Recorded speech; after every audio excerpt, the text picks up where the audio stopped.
This is The Point of News this Sunday evening. Good evening. Thank you very much for joining us tonight. We hope you had a great weekend, ready to have the great analysis and news that will help shape the nation's agenda today. My name is Yvonne Okwara Matole. My name is John Alanamu. Great discussion coming up on Checkpoint, Yvonne. Let's walk over here. We have this big one here, Checkpoint. So here's what we're doing. We're keeping our eye on the war on corruption in the country. Everyone remembers the President's second State of the Nation address, in which he annexed that report with over 100 names. There were not quite 175, as some would say. But then what happened after that? The reactions, the stepping aside, the investigations, the circus at the EACC, and of course the prosecutions, some of them by the DPP. We're analyzing where we are at this point. It's either one of two scenarios. One, that a lot has been done and we're just not giving Caesar his due in terms of recognizing the efforts by the Jubilee administration in terms of fighting corruption. Or two, it's all smoke and mirrors, it's politics, so we're asking whether that list achieved its purpose, whether all the agencies involved in fighting corruption, indeed including the executive, did their job, and whether we're on the right track in the war on corruption today. So our panelists are ready and it should be an interesting discussion. Feel free to chip in. The hashtag is Checkpoint. Definitely interesting discussion. I've also got something lined up later on in this bulletin. From across our border, we all know about that crisis in Burundi. With that election, the presidential election up in about 10 days, I spoke to a deputy of the coup leader. His name is General Leonard Ngendakumana. Now, he was the deputy of the coup leader, and he was the chief of staff of intelligence there. So he's quite high ranking with respect to what's happening there, and his message to Pierre Nkurunziza is quite chilling. Plainly, he says, prepare for war. So watch out for that interview coming up in a few minutes. And indeed, all the other top stories of the day from the capital and around the country. Here are highlights tonight on The Point of News.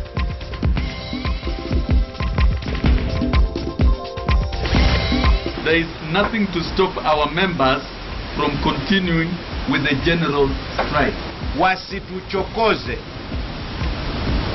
zaidi ya vile ambavyo wametuchokoza. Yet another teacher strike in the offing.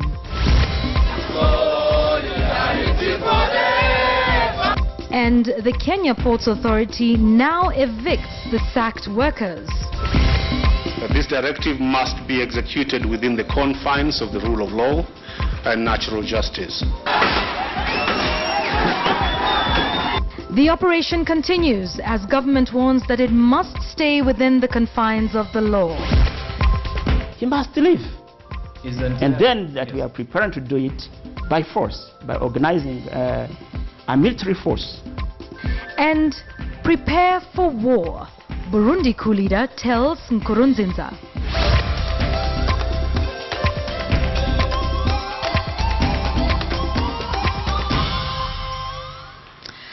Our sign language interpreter tonight is William Silla. Now the week starts with yet another strike threat. The Kenya National Union of Teachers says teachers will only go back to school on condition that the court ruling delivered in their favor last week is fully implemented and that a collective bargaining agreement is signed by Tuesday. The Trade Union Congress of Kenya also wants a controversial new NHIF laws revoked. And KTN's Sharon Momanyi with that story.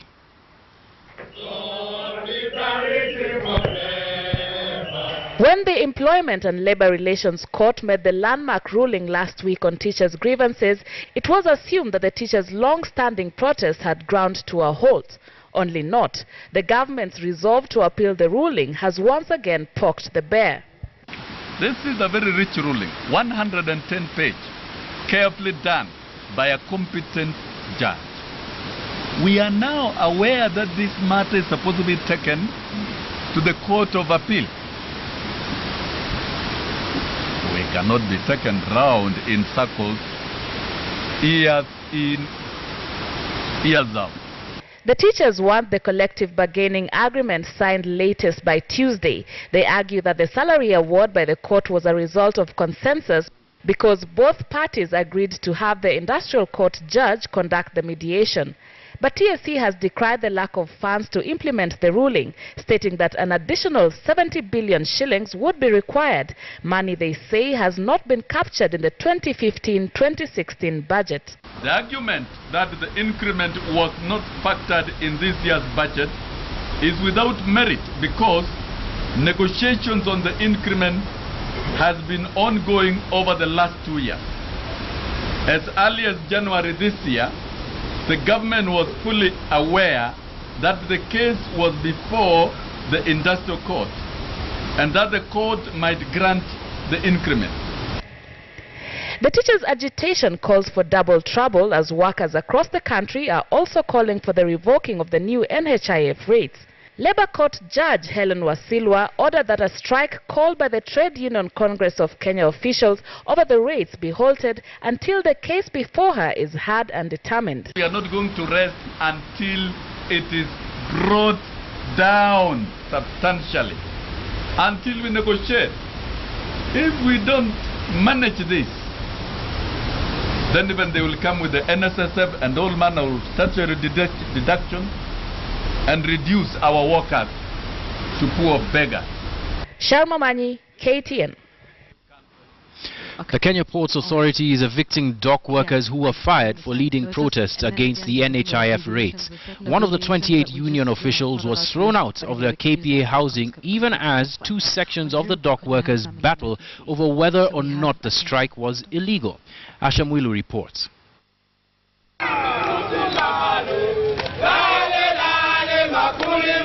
A week on the streets protesting the new NHIF rates ended in this. Lost jobs and now quick evictions. For 28 officials of the Dock Workers Union, the adrenaline rush has died down and now reality is sinking in. Their employer, the Kenya Ports Authority, warned the dock workers to call off their strike or lose their jobs. And as the week ended, 28 union officials were shown the door. On Sunday, KPA showed that it meant business, starting a wave of forceful evictions for those who had been fired. Haiwezekani mimi sija receive any barua yoyote, any document yote kama nimekuwa dismissal, nyinyi mnakuja munivunjia. Na hao vijana ambao nawajua wote wao ni wabangaiza na ni wahuni. Kwa hivyo nyinyi mmeletea watu kuniua na mimi niko tayari kufa, nishaamua. Neighbors watched as the first person had their belongings dumped out into the streets. Outside, the unioners kept their solidarity strong, demanding that KPA honors their 3-month notice period as per their contracts. Let KPA not harass those who have been dismissed, because dismissal alone is enough injury. Wasitufute alafu waanze kutuembarrass huku kwenye manyumba. Sisi tuko na haki kama Wakenya. But back at the dock, a section of the dock workers felt no mercy for their colleagues. In fact, this group agrees with their employer that the strike was illegal in the first place.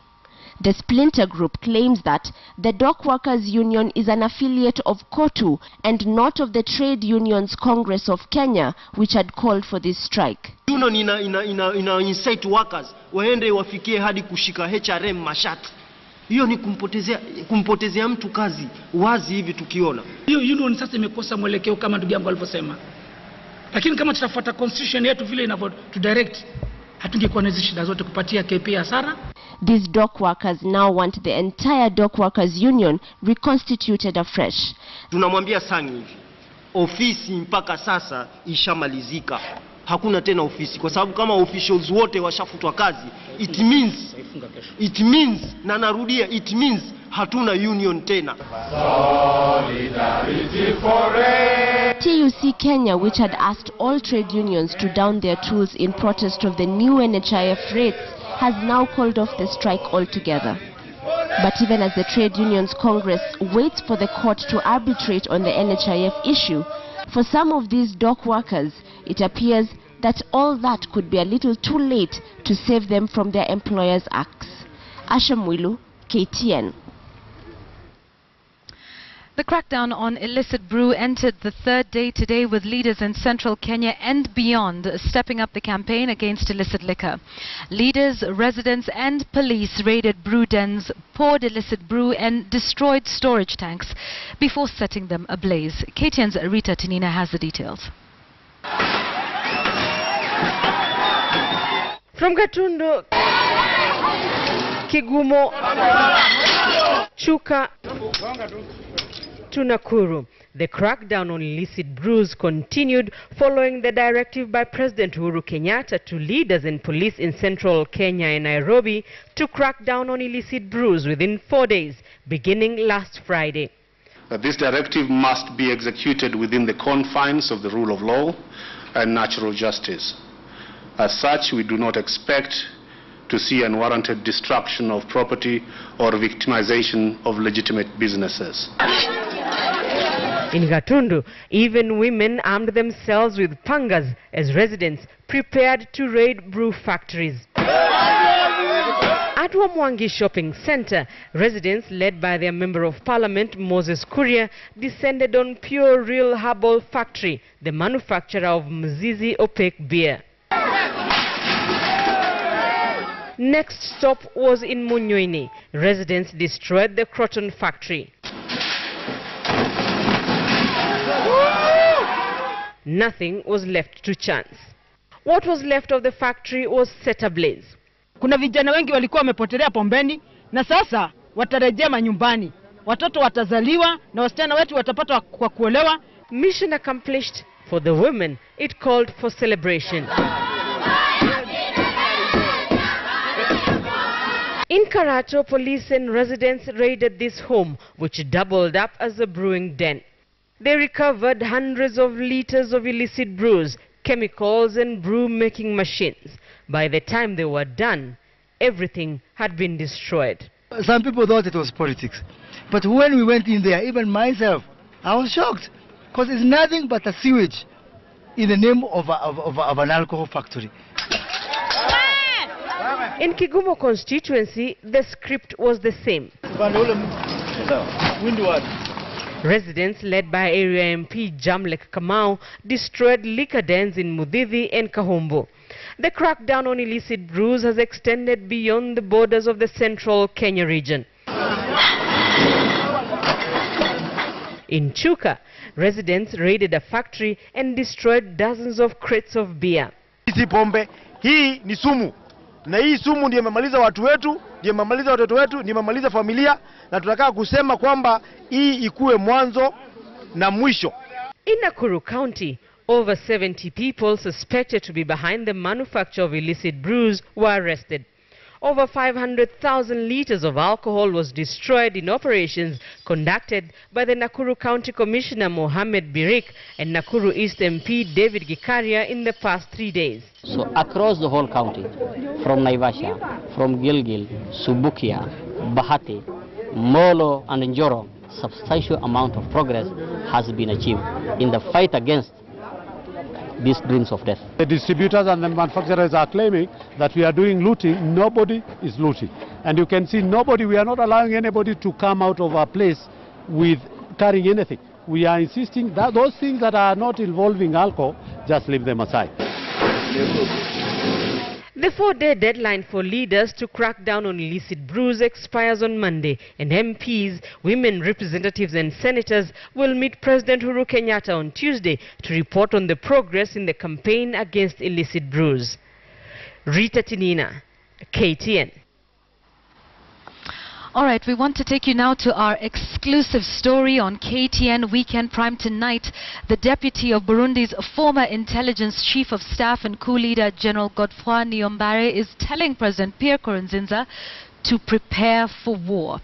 General Leonard Ngendakumanda says he and his team have no intentions whatsoever of attending the East African Leaders Summit meeting in Dar es Salaam tomorrow to discuss the crisis in Burundi. What's more, the general says he has no apologies to make over the recent grenade attacks in the capital Bujumbura, for which he takes full responsibility. He spoke exclusively to our very own special projects editor John Allen Namu a little earlier today in an exclusive interview.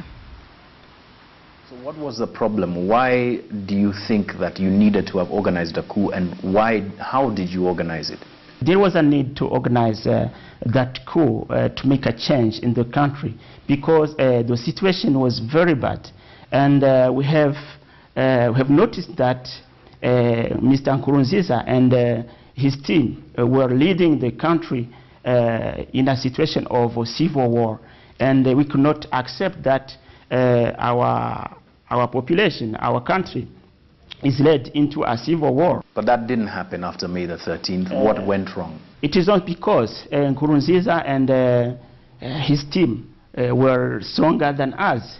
I mean, it doesn't mean that within defense and security services there are a small number of followers who understand our cause. But it has been a kind of misunderstanding. Was this an overestimation of the amount of loyalty that you had both in the defense forces and in the police, the tools that you need to be able to take this coup? Because Pierre Nkurunziza was able to leave the country and come back safely and ostensibly rule. He's now a few days away from a general election, which by all indications it looks like he's going to win. We were 12 generals of national army and national police. Also, we had the Minister of Defense behind us. So we were sure of success despite that situation of betrayal of the Minister of Defense, who accepted money from the president, who called him.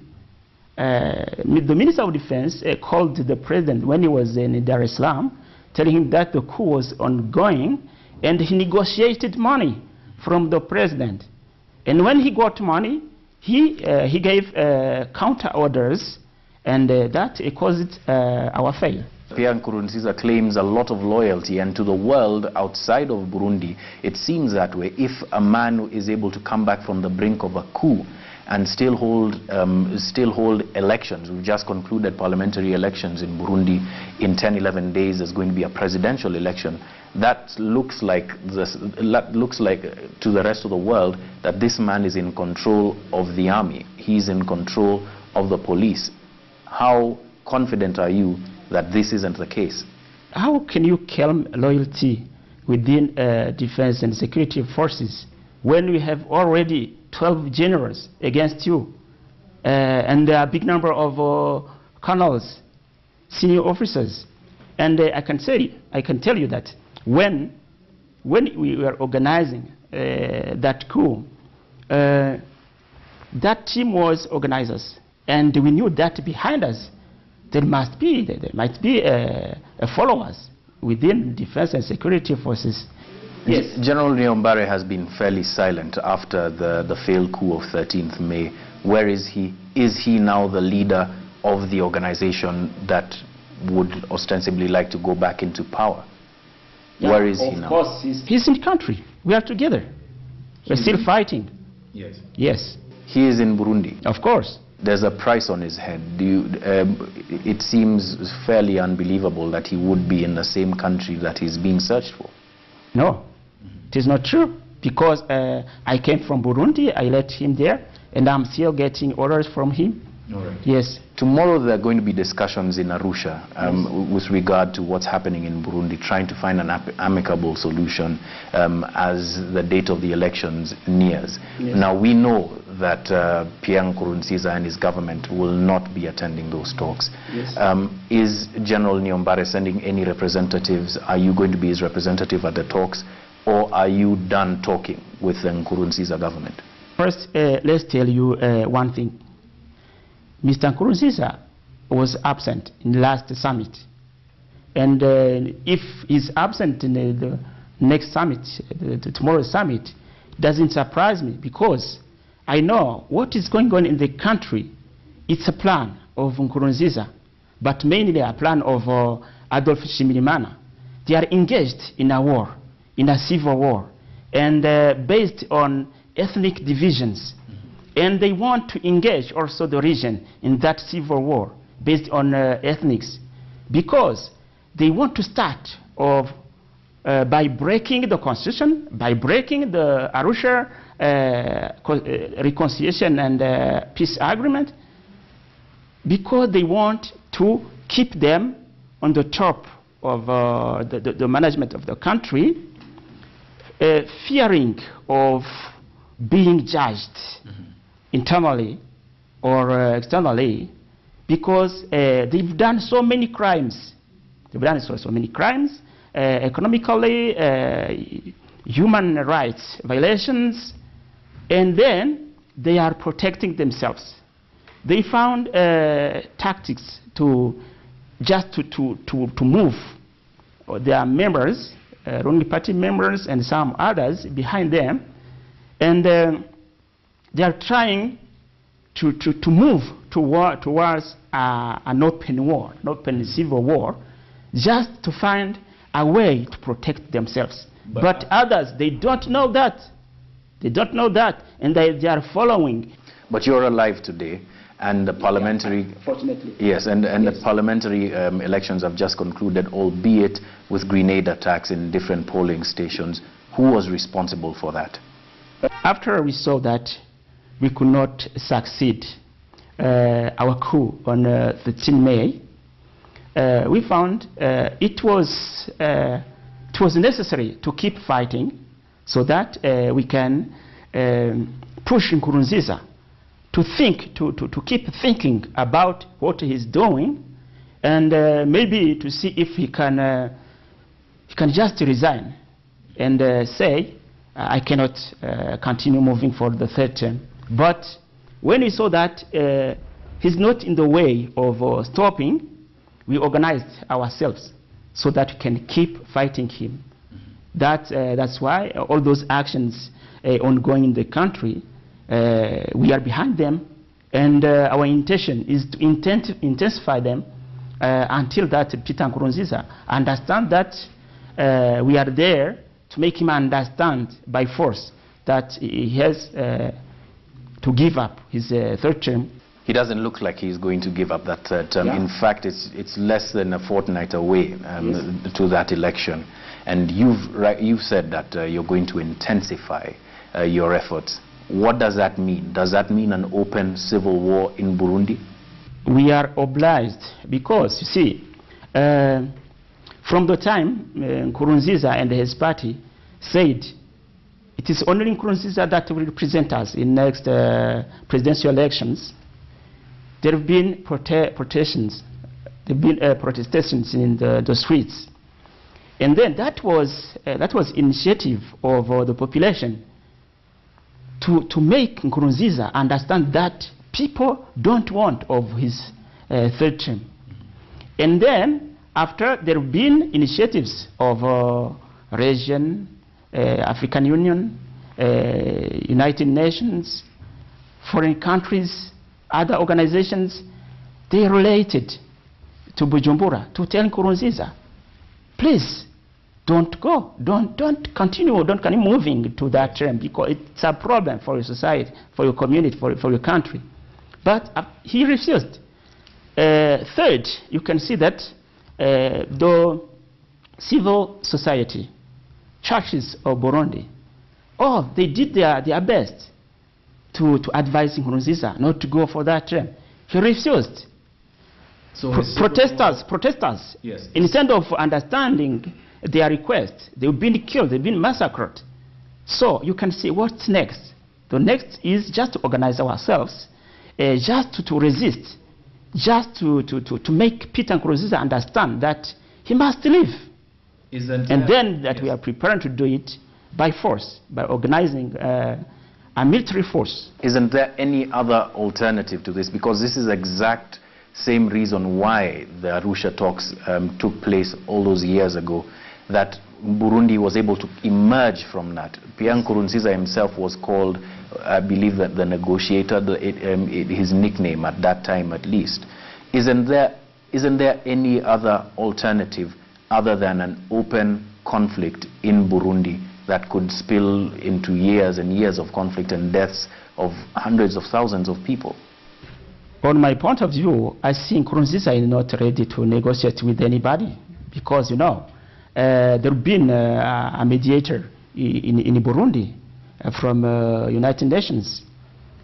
He went back. There is a new mediator.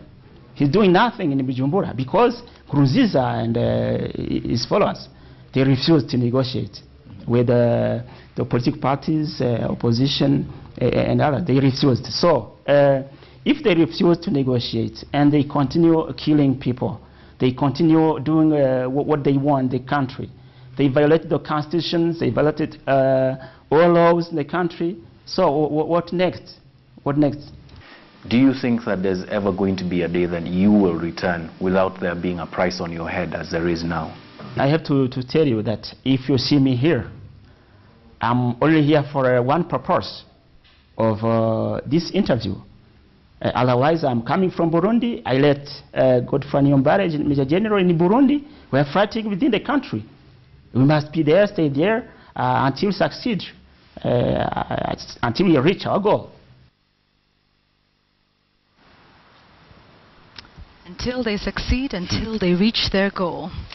That crisis in Burundi. It is quite a crisis and seems to be ramping up, especially with just 10 days to go to that election. They do not seem to be wanting to take a backward step. Very worrying times indeed for our neighbors in Burundi. We hope, of course, for the most peaceful resolution to what is going on in that country. And some very worrying statements from him there about what they're ready to do to ensure that Nkurunziza is no longer president. But we will continue to keep our eye on that issue and update you on what's happening in our neighboring country. But let's come right back here to another crisis. Or is it? Or has that been averted? And this is what's happening with the war on corruption. And this is our discussion tonight on Checkpoint.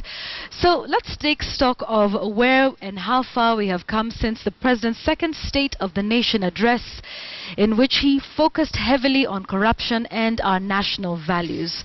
Now, the information here is from a press statement from the Ethics and Anti-Corruption Commission. They were giving some sort of status update on where we are since the President released that list of shame. Now, this was done earlier in the month of June, and this is what the CEO, Halake Wako, had to say. He talked about some of the achievements there, and he will continue to list some of the achievements. But let's, the challenges. Let's start with the good stuff. First of all, out of those 175 names in that list, 96 public officials have been charged with various corruption-related offenses. Let's take a look at some of the names you might recognize here. Charity Ngilu, Engineer Michael Kamau, these are former cabinet secretaries who have stepped aside to face the charges. We have commissioners here, Ronald Masengi, Zablon Maber from Lands. Of course, remember Alfred Keter, Sonia Birdi, members of parliament there. For breaching Chapter 6, we have Richard Onyonka, MPs Julius Ndegwa and Peter Shehe. Now, that's not all. We're told there's some more good news. Administrative action taken against 31 public officials, and for 11 other public officials, that was good news for them. They were cleared of wrongdoing and their files were closed by the DPP and indeed the EACC. That statement from EACC also continues to say that a total of 16 private companies and individuals have been charged with corruption-related offenses as well. And they say they're in the midst of carrying out an analysis of the evidence ongoing in respect of over 70 files. That is still ongoing.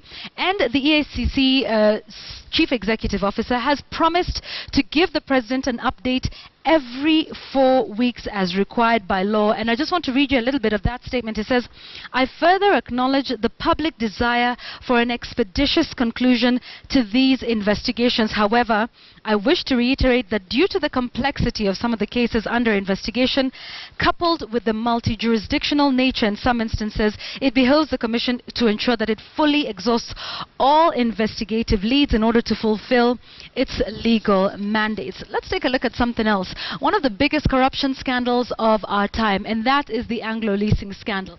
A list of 10 suspects who are currently in court with those cases. Here we go. So some people think kudos to the Jubilee administration for making this happen during their administration. Here are the names of some of those: Senator Chris Obure, Francis Chahonyo is a former Postmaster General, Dave Mwangi, Sami Chungu, these you remember are permanent secretaries, Samuel Bundotich, David Onyonka, and you remember the 3 individuals, the Kamanis there. So these are just some of the things that have been done in the fight against corruption, but the opposition does not think that this is enough. I want you to listen into a statement made by Kalonzo Musyoka as a court co-principal. He made these statements yesterday in the Jubilee administration's fight on corruption. Listen to this. President Uhuru Kenyatta has called global attention to pervasive corruption in his office. But for reasons only known to himself, he lacks the courage to name the fat cats.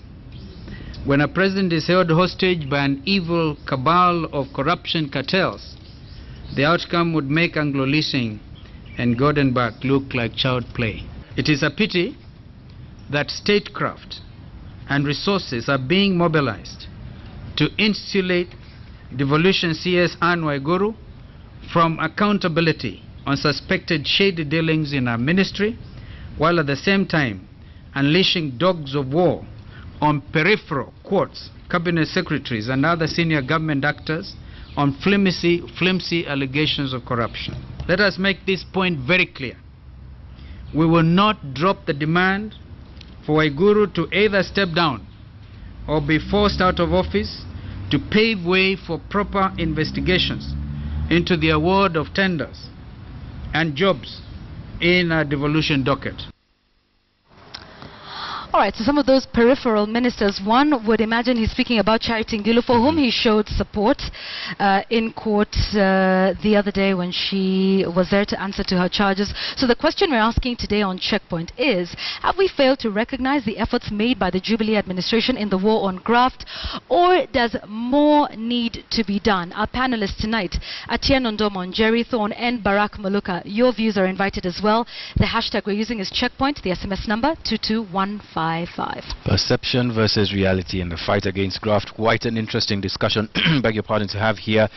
But we move on to another story that is happening in different parts of the country, at least. Now, yet another family is living in agony over the mysterious disappearance of their kin. Nasir Abdul Malid is said to have been kidnapped from their entrance of their family home in Nairobi South Sea Estate, and 6 days down the line, nobody knows where he is. KTN's Ian Wafula reports on yet another case of a person who's lost without a trace. Kama leo mtu yote amekuwa kitu, utasema mimi nitakwenda kushtaki kwa polisi. Kama tunakwenda kwa ule polisi na haongei, hatuambii, tutakwenda wapi sisi? Her shaky voice and tears rolling down her cheeks set the stage for our conversation with Amina, not her real name. It has been 6 days of agony, and the effects are showing on her face, now turned pale. Her husband, shown in this picture, went missing Tuesday last week, and the circumstances of his disappearance troubling her even more. Nasir Abdul Mahid, a car dealer based in Nairobi West, had just arrived home at around 3 p.m. Unknown to him, a group of armed men reportedly approached him and roughed him up.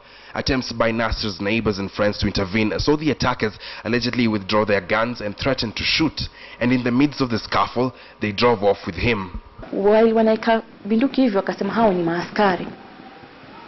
Kila mtu kusikia hivyo wakatoroka, wakamwacha sasa. Hao wakapata hiyo chance ya kumshika, kumweka ndani ya gari na wakaenda naye. Information tumepata, Nasir simu yake signal inaonyesha iko around hadi. That's it. Siku ya pili tukaitwa CID, tuka make statement, wakasema they'll come back to us. So from there tukaenda kufanya search Times Tower, tukalipa fee kawaida 500, search inatoka invalid. So my interpretation of invalid is Igari must be reserved for one of the government units. And Nasir is not the only one missing mysteriously. In Mombasa, Miriam Omar is burdened by the disappearance of her 2 grandchildren. For over 40 days now, it is as though time has been on standby in her household.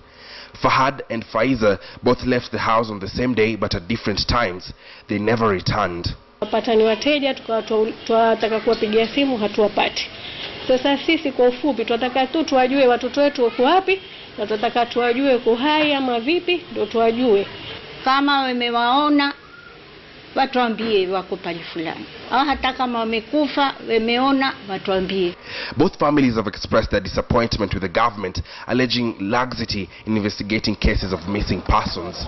For now, they continue to hope that they will be reunited with their loved ones. Ian Wafula, KTN.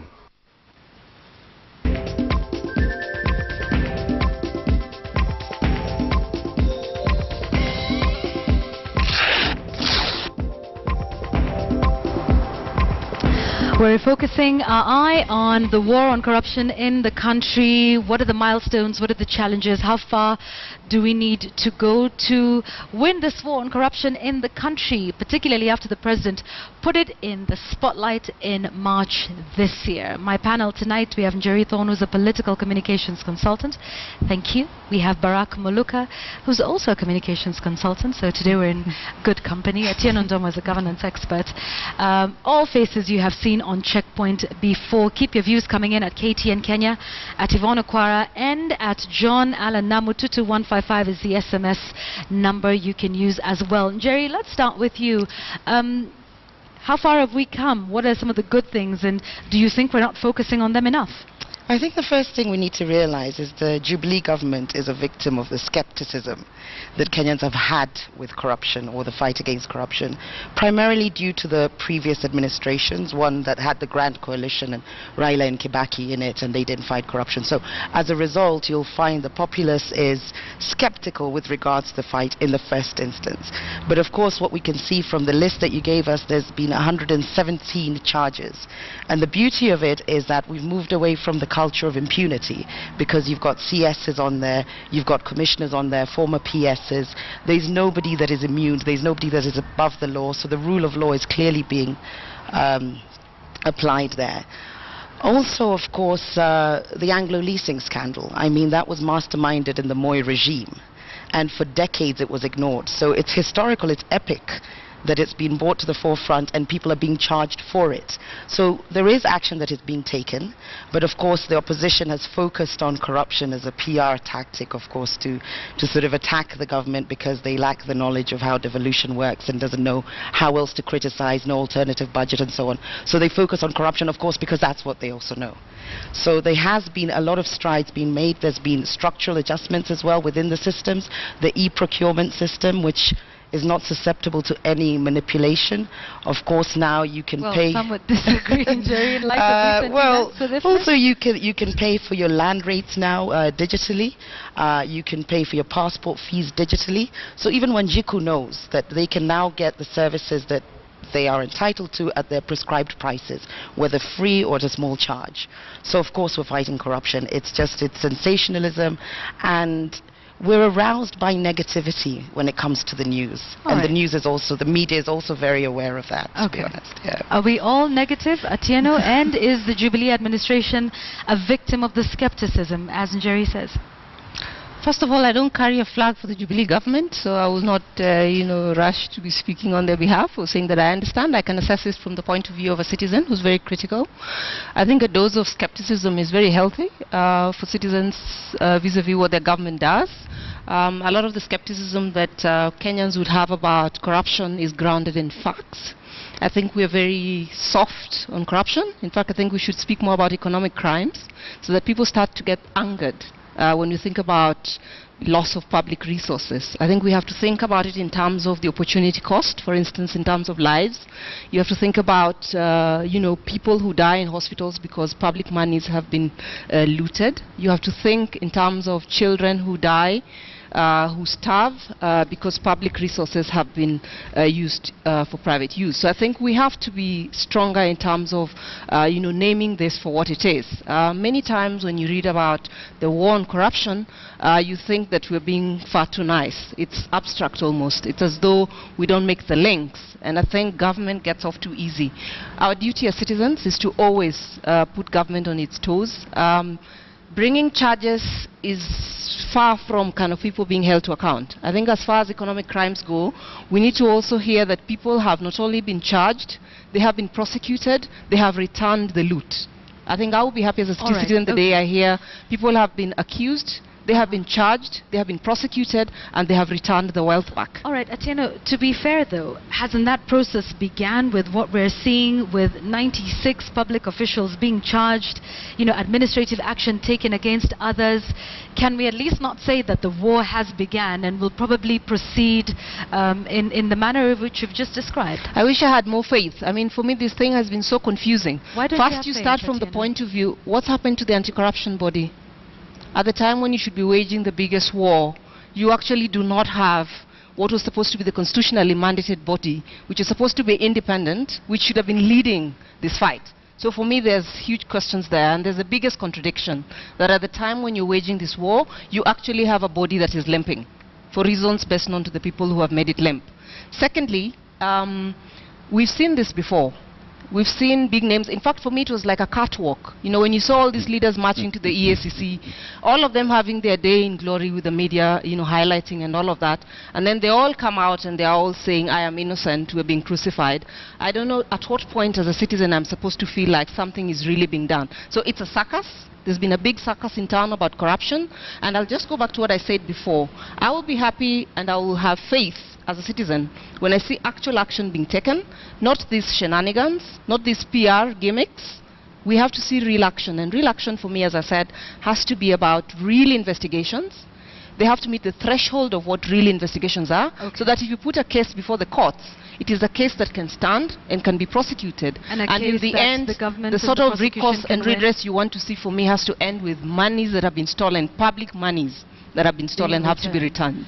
Barak, perception versus reality, are we at that point? Do we not see what's happening, or does more need to be done? Well, first I want to observe that the fight against corruption cannot be won in a moment. It's got to be a process. And I want to recognize that there is an ongoing process. How genuine it is or otherwise, I think remains to be seen. I differ slightly with my sister Njeri here when she talks about victim. Victim, not quite. Here, yes, they have inherited some issues from the past. And when they came into government and power, they came knowing very well already that this was the situation. They cannot complain that they found that situation there, because they are the government that we have, and it's their responsibility to address issues both from the past and from the present. It's also true that apart from all the issues, we keep hearing about new things. We've heard about things with the standard gauge railway. We've heard about things to do with land in various places and so on and so forth. National Youth Service is one of the latest that we are hearing about. But I think it's also too harsh to be very dismissive of everything and say nothing is being done, that we have to wait until. You cannot arrest, charge and jail all in the same day, and in the same wave also recover the stolen resources. So while I disagree, I don't think that they are victims as such, I also think that there's a cause to give them the benefit of the doubt. All right, interesting. So this is where we are now. Njeri, I'd like to ask about perception versus reality. With a lot of the feedback, not all of it, but quite a bit of it, you know, everybody says, well, we don't think this is going to happen. And I know you've talked about the Jubilee government being a victim of past skepticism. But what's it going to take for the government to win this war in terms of the narrative? Do you think then there's some merit to people who are skeptic and saying, well, you know, we've been down this road before. Yes, we've made some great strides. Take a look at what's happening with the EACC. You know. I think if we start to understand that a lot of the allegations and a lot of the accusations we're seeing from the opposition is actually PR in itself, to try and poke holes. So that's not substantive in itself. And once we start to understand that... However, the claims about organizations like the EACC aren't PR. No, there's, you know... The EACC is what it is at this point. Because they know this is one of the strongest agenda for this administration, to fight corruption, and they can see that it is happening. Opposition has chosen it as its key point to attack, just as they've chosen the NYS as a strong ministry to attack, because they don't want anything to grow. Now, in doing so, you amplify the skepticism that exists because of previous administrations. It exists because it was true that during the Grand Coalition, while Raila was in and Kibaki was in, there was a lot of corruption, and it went unchecked. Nobody was ever charged. So they now realize that this is something they can come back to. Could we just answer one simple question? How are we supposed to get to a place where you actually can say, we have investigated, we have got to a place where we can say there are credible allegations that have been made and they have been investigated and you have evidence? If the body that is supposed to help do that is punctured. You know, All for right. me, I don't get that. To be fair, though, Atieno, there was the multi-task force that was put together.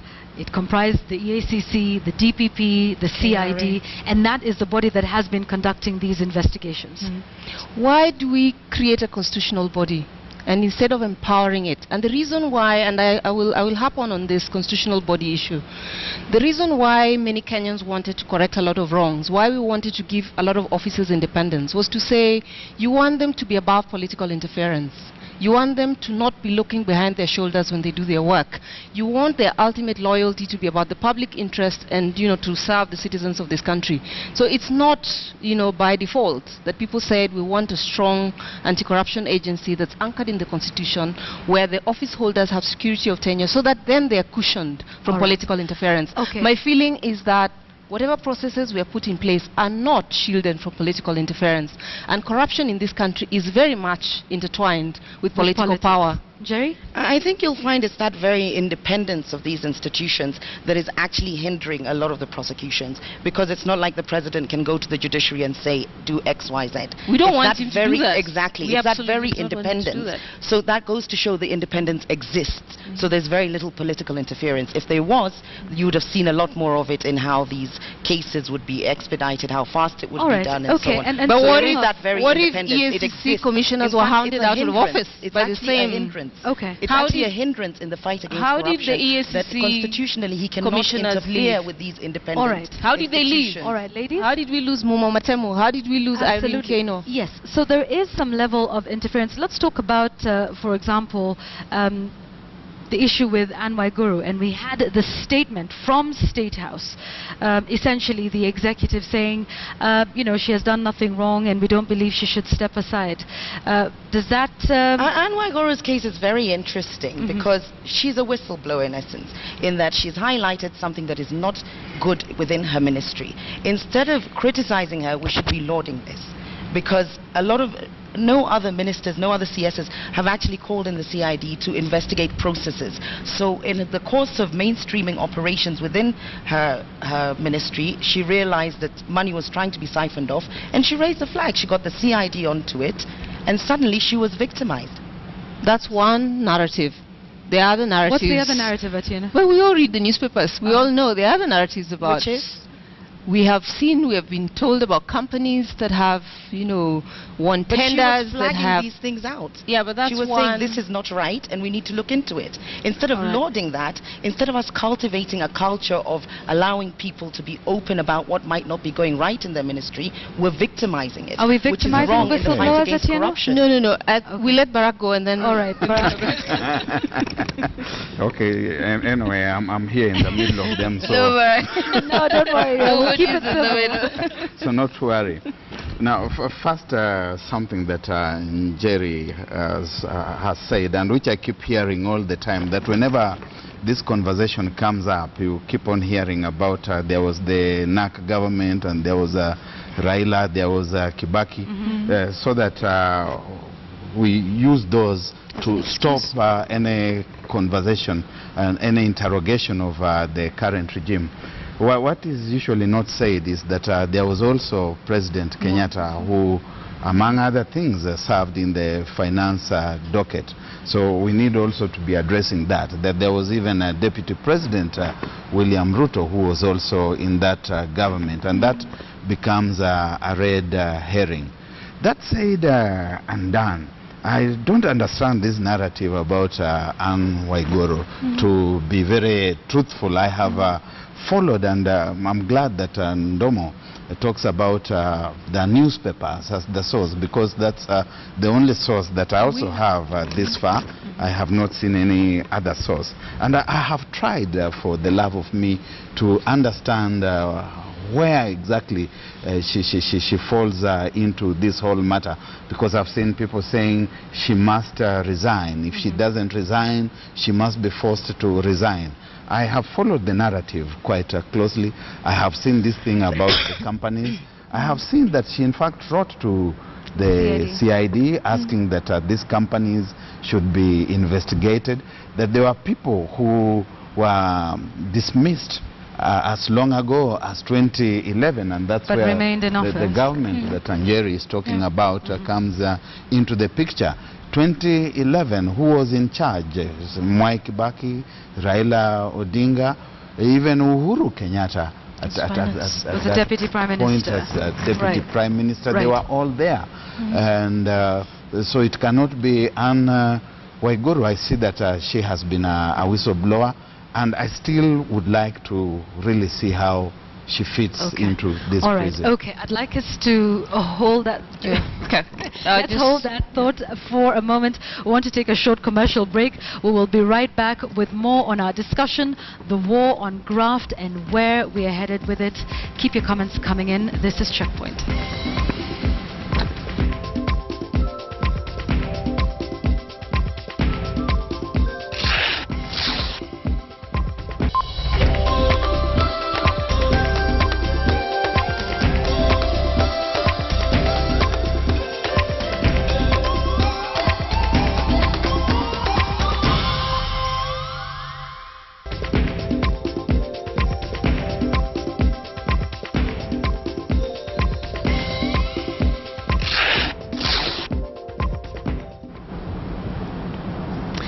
When we're back on Checkpoint, Harun SN on Twitter says, this is evidence of the saying, never let a crisis go to waste.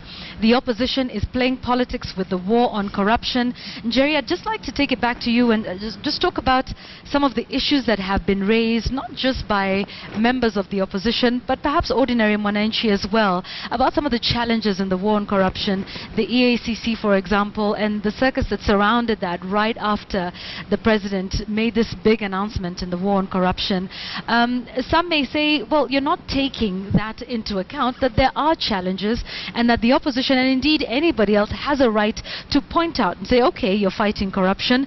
However, there's what's happening with the EACC and there's certain things that aren't going right. I think it's important the opposition actually gets into this fight against corruption. They should be supporting the fight against corruption, not poking holes in the fight against corruption. Unless they've got viable alternatives, then I'm sure, you know, the Jubilee government would be willing to listen, because they do want to end graft. They do want to end corruption. So, and this is when we talk about perception and reality. The opposition has invested a lot of time, energy, and I'm sure money into poking holes on the fight on corruption. What they don't realize is they're also highlighting the fact that there is a fight against corruption then, which hasn't happened before. And that's what we need to realize and actually embrace. Would it be fair to say there is a fight against corruption that wasn't there before? There is a fight against corruption. Well, if you think about the Anglo-leasing scandal, for decades that wasn't dealt with. The previous administrations, nobody was charged. That is now being charged under the Uhuru administration.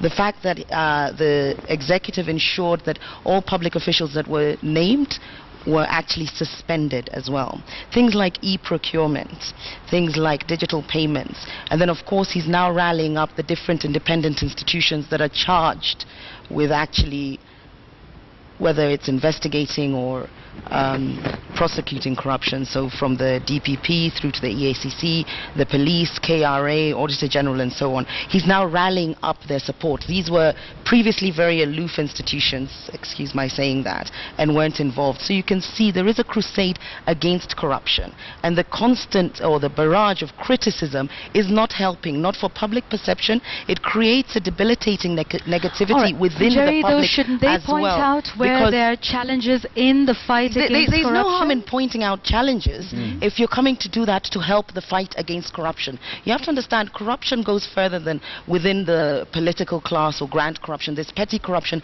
It's actually a social problem. It's entrenched within our culture. So if we're seeing you fight what the government is trying to sort out, then people feel you're not doing the right thing. I've got a major problem there, actually.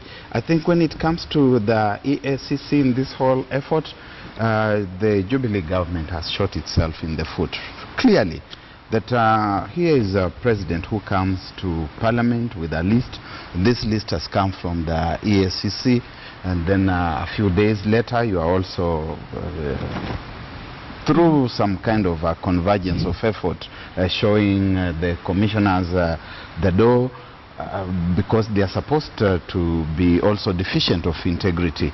At what point are we going to trust the list that has emanated from that fraternity, and at what point are we showing these people the exit? And I think there's also another very legitimate issue now that Njeri keeps on harping on the opposition. The opposition has also been saying that there are also other people in government who have been adversely mentioned, and in particular I think they are talking about the deputy president. Right. That when you talk about the Western Hotel, there are issues there that are mind-boggling, that need to be addressed. That we have seen questions of land elsewhere where this particular name keeps coming up. We have seen things about the Moi Referral Hospital in Eldoret, and for the Jubilee government to demonstrate that it's actually serious, something ought to happen within that domain. Where I don't agree with the opposition is where they keep on bringing in Anne Waiguru. Anne Waiguru, certainly something is wrong, thoroughly wrong within the National Youth Service. We need to know what it is. And I don't agree that the person who has flagged this thing is the one we should be trying to shoot down. Oh, all right. Atieno, and then we'll come to you, Njeri. I was just going to say a brief thing about the way technology is presented to us, and I guess this government is supposed to be, this digital government is supposed to be leveraging the use of technology, but technology is not a silver bullet. So this idea that just because we have IFMES, because we have e-government, we do digital payments and all corruption will end is an illusion. I think that ultimately the big problem we have, and the reason why public resources are being looted and people don't feel a thing, is the lack of an ethos about public service being about public service and the sanctity of public resources. I think unless and until the day we have a set of values which as Kenyans we tried to include this in the constitution. In chapter 6, yes. The reason why this government for me is a very weird one is because I also don't think we elected a government on any platform around which you could hold them to account. I mean the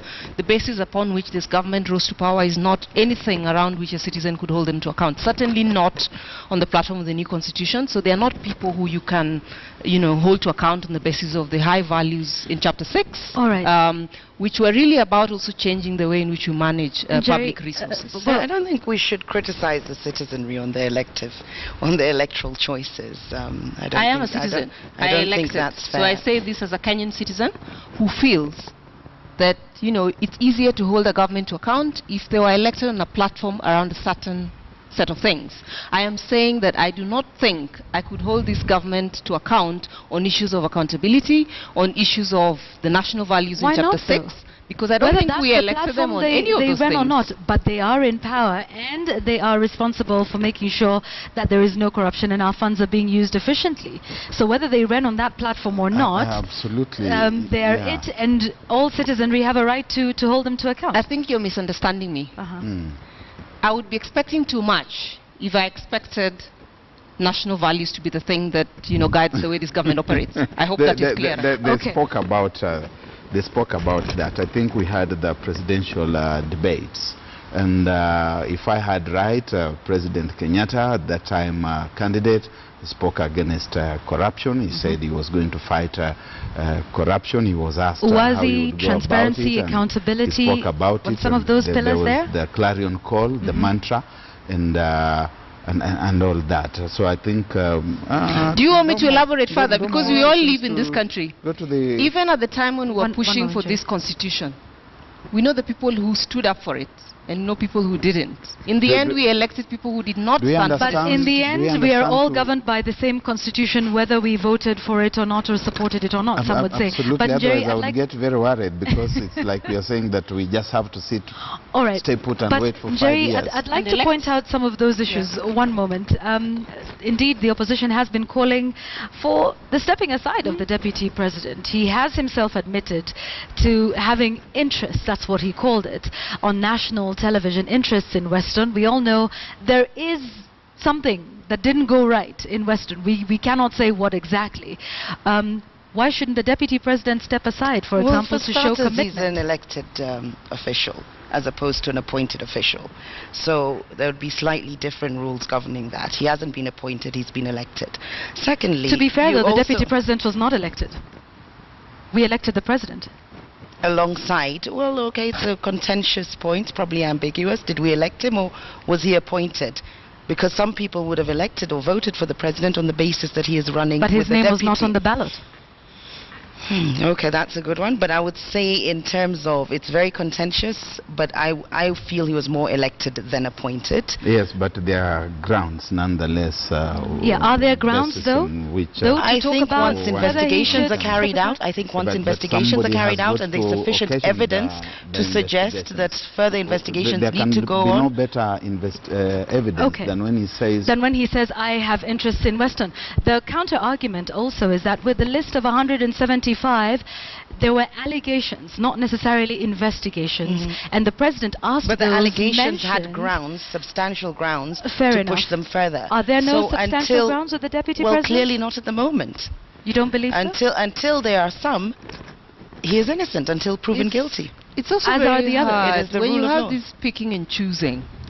And you know, sometimes as a citizen, you're also not sure, because a lot of citizens rely on information. You know, we are very happy when the media is vigilant and the media is doing whistleblowing and is putting information out there, because then people get to know. But in other instances, because disclosure of information is not, you know, it's not available to everybody, it's very hard to judge. So, you know, on the basis of what do we decide, you know, this person needs to step aside, the other person shouldn't. So that's also, you know, quite tricky. And this is why you go back to the point that if you had an independent body that's charged and mandated to do this, and we had public trust in that body, then you trust what they tell you. Okay, on that point, Jerry, I'd just like you to comment on that. Public trust in the Ethics and Anti-Corruption Commission, no doubt with the resignations of Mumo Matemo, Irene Kano, and all of the shenanigans we saw before, and you know, the commission versus the secretariat. Do you believe that something needs to be done there to just bolster up the trust? I think something was done, and for that very reason, to build more trust and confidence in that institution. There was clearly some rot in there, and it was taken care of. And I think they did the right thing. The challenge is why nothing seems to be being done to reconstitute the commission in the manner that it's supposed to be in order for it to be functional. Well, maybe something is being done. It should be seen to be done. Absolutely. And not just, and maybe that is the failure. All right, okay. I'd just like us to go around the table as we close in terms of your final thoughts. And let's start with you and Jerry. What needs to be done? What needs to be seen to be done? And what our perceptions need to be versus reality? Are we too skeptic? And do we just need to give credit where it's due? I started by saying that the Jubilee government is a victim of the skepticism that was created by previous administrations in their lax attitude in dealing with corruption. In impunity as well. Of course, that has eroded. There is nobody that won't stand trial now, whether it's CSs, Charity Ngilu, commissioners, whether it's PSs, MPs. Nobody is above the law. The ruling elite are not above the law, which is something very different. I think it's a big stride in the fight against corruption. Of course, the Anglo leasing as well, for that to come up. She mentioned that technology isn't the end-all. Of course, it's a multi-pronged approach, multifaceted. These are instruments that will actually help curb corruption and stop future corruption. So we've got the legal side and bringing people to justice, those who were involved in corruption previously, and of course this should act as a deterrent as well. But there's also structures in place to ensure that it doesn't happen. And that's where the digital instruments such as the e-procurement and of course the digital platforms, and then just the support for the president in terms of there's other independent institutions that are clearly lagging behind, and that's why he had to make the drastic move and actually table the 175 names to Parliament. So riling them up, or actually rounding them up, and getting them to support the crusade against graft. All right, thanks, Jerry. Barak? It's not true that this government is completely a victim of perceptions from the past. If it is, it's also true that people in government today, particularly at the highest level, have had their opportunity to serve in those past regimes, and therefore they would carry over some of those elements from that past regime.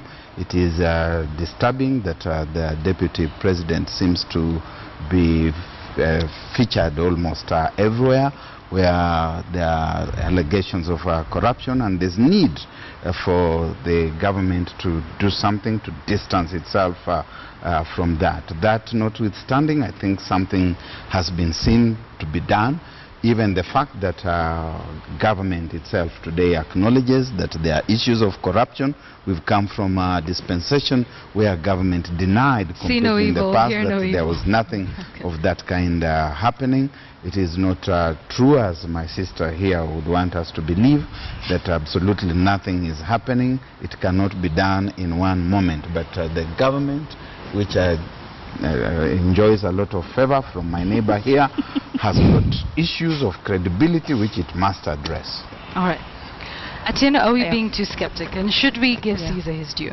I didn't want to dwell too much on the skepticism question, but I think that dose of skepticism is very healthy. I actually think that citizens should go beyond the skepticism to a bit more anger, and as I said in the beginning, I think we need to be livid that public resources are being looted and without consequences. So I think for me, we need to take it a notch higher. I also think that this is perhaps the biggest PR gimmick that this government has pulled in a while, this whole talk and war and motion about corruption without actually doing things that can restore faith, that they genuinely want to see something that respects the values, the very high standards and values that we've put in Chapter 6 of our Constitution, which are about service to the Kenyans, holding public resources in public trust and using them for the public good. So I think we're still a long way from that, and I would just urge for us citizens to retain our vigilance. All right. Citizens to retain our vigilance. I think that's a good place to wind up our discussion. I am seeing your feedback coming in. Leo Kinuthia says, government and opposition both are equally culpable. They have people in their ranks who have eaten. Is this a political issue? Does this always boil down to who you support or which ethnic community you come from? And can we form one narrative regarding corruption in the country? John Alanamo has been following our discussion and now brings us the point.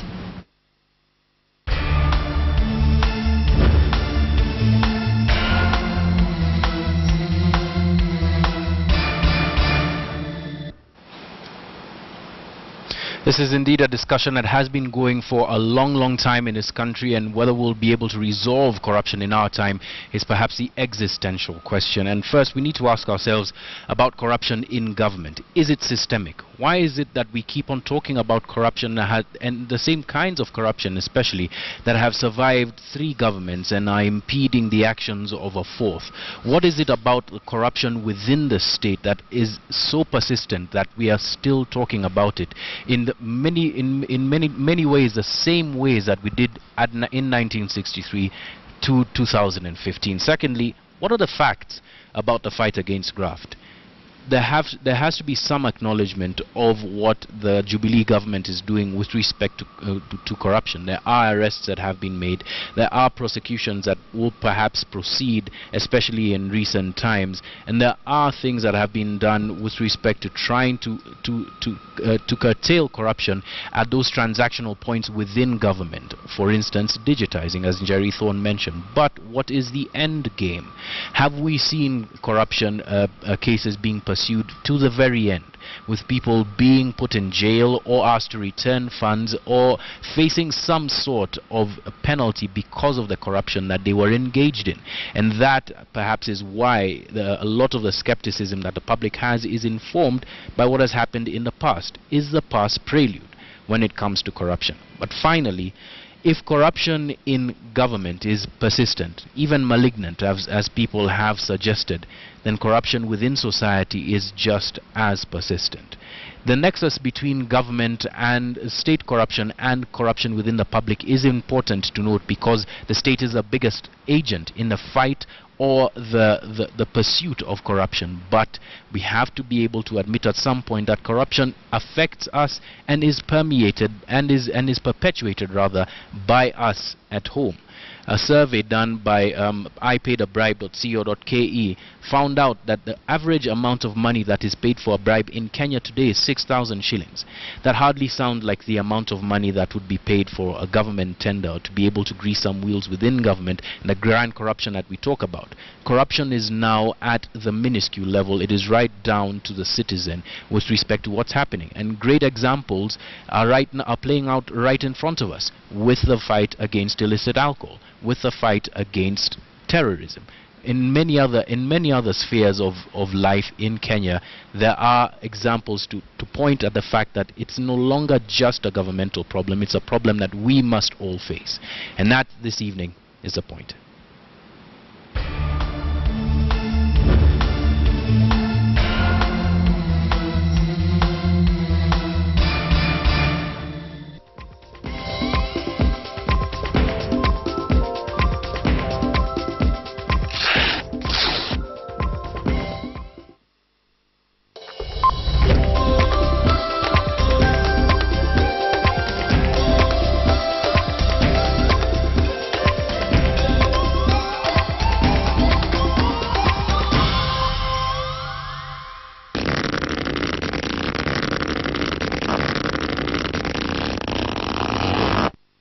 Soon. With over 22 million visitors and over 67 million page views a month, it's no secret Standard Digital is the most visited news site in the country. Let's keep the conversation going. Give us your thoughts on the hottest news topics worldwide. Catch us on Twitter, Facebook, Instagram, Google+. You can also download our app or drop us an email at online@standardmedia.co.ke. Tell us what you think. Your feedback is very important to us. Standard Digital, your gateway. Samurai Wakulima lived up to its tournament favourite Stag with a commanding display to outclass Nakuru 32-0 in the main cup finals of the 2015 edition of the Masaku Sevens International Tournament at the Kenyatta Stadium in Machakos County. Lynn Washira attended the finals and filed the following report. Well, quite an eventful weekend it has been, but finally the curtains have drawn for the 2015 edition of the Masaku Sevens International Tournament here at the Kenyatta Stadium in Machakos. Well, just as expected, the Samurai Wakulima, who entered the tournament as the favorites, did carry the day, beating top fry Nakuru 32-0 to emerge the 2015 International Masaku Tournament winners. Michael Agevi, Oscar Ouma, Dancy Kuta, Cyprian Kuto and Horace Otieno all touched down to help the Samurai Wakulima emerge victorious, with the same team also producing the top try scorer, who was Dancy Kuta, and Oscar Dennis being the most valuable player. One advantage we had is that the boys have played together for a while. And of course, it was not just about the main cup title. We had the shield title going to Pirates of Uganda, who beat Dagoretti 16-10, while the ball title was won by Cabras Sugar, who beat Mean Machine 62-0. And of course, the Masaku Sevens tournament can never be complete without the fans. Rugby represents our soul as a country. It is one of the ways that we are going to use to bring back national cohesion. People are well behaved, so I think there's a much big difference here. Despite the low turnout of the fans inside the stadium as compared to the last year's edition of the Masaku Sevens tournament, the organizers of the tournament are content with organization and of course with attendance. Has been attended by some of the best players in the world. You know, the Kenyan team boys, the younger ones and the older ones as well. So the quality of the game has really improved even from last year. The completion of the 2015 edition of the Masaku Sevens rugby tournament here at the Kenyatta Stadium in Machakos marks the beginning of the preparation for the 5th edition of the tournament that will be held right here next year. Lynn Washira, KTN. Dandora Dortmund are through to the 3rd round of the Nairobi Champions Cup after edging out Black Star Def 3-1 at Hamza Grounds. Elias Julius, David Ouma and Moses Otieno made sure Black Star Def were knocked out of the Million Shillings Championship.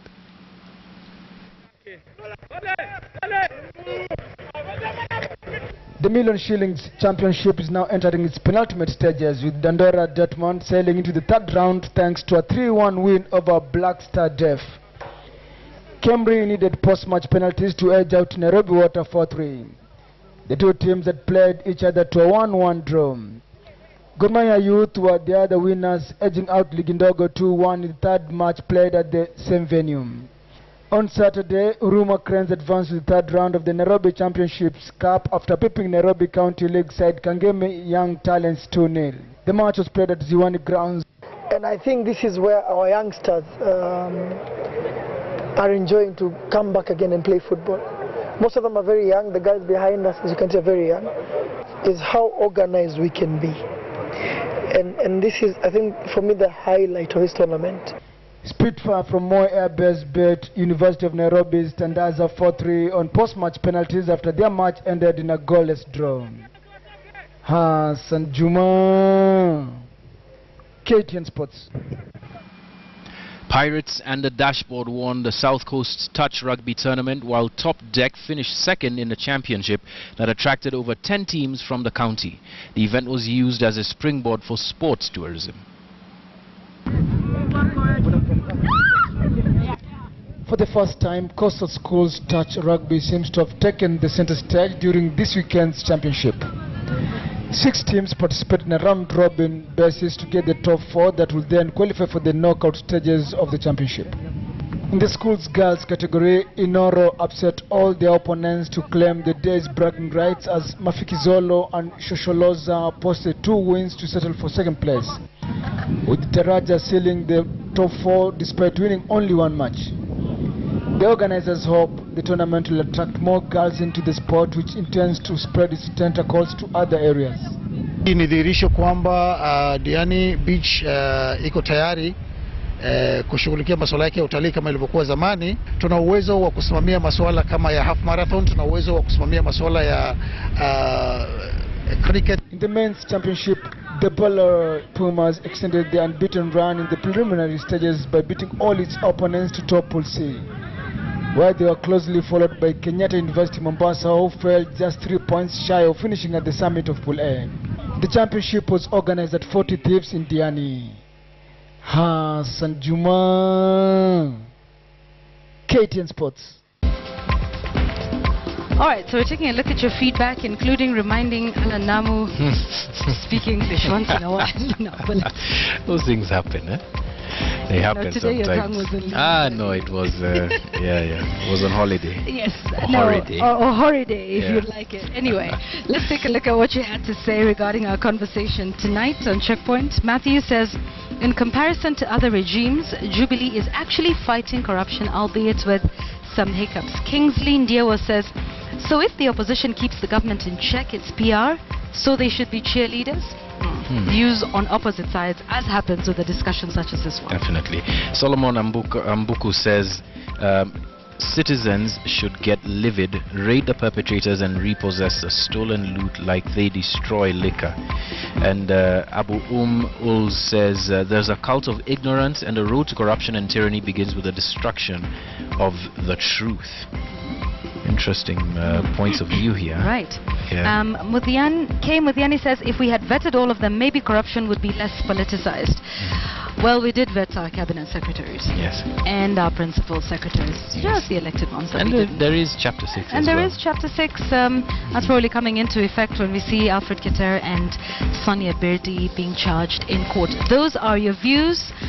Tonight, we thank you so much for your feedback, and we will continue to keep our eye on the situation in Burundi, so please do remember to stay with us. Have a great week ahead. My name is Yvonne Okwara Matole. My name is John Alanamu. Good night, good luck, have a great week.